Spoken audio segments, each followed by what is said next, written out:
మామ నేను ఒకరిని లవ్ చేస్తున్నారా? నన్నా? కాదురా, వేరే వాళ్ళని.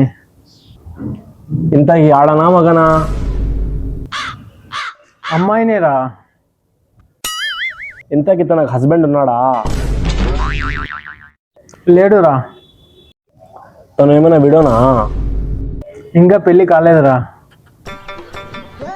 తనకేమైనా రోగమా ఏంటి? తను ఫిట్నెస్ ఫ్రీక్ రా. ఇంతకి తెలుగా తమిళా? తెలుగు అమ్మాయినేరా. ఆంధ్రానా తెలంగాణనా? ఆంధ్రానేరా అమ్మాయిది. మైనరా మేజరా? మేజరే. తెల్లగుంటుందా నల్లగుంటుందా? డస్కీ స్కిన్ టోన్ రా. డస్కీ అంటే కుక్క కదా? అదే అది అస్కీ రా. డస్కీ అంటే చాయ్ నలుపురా, ఎర్రి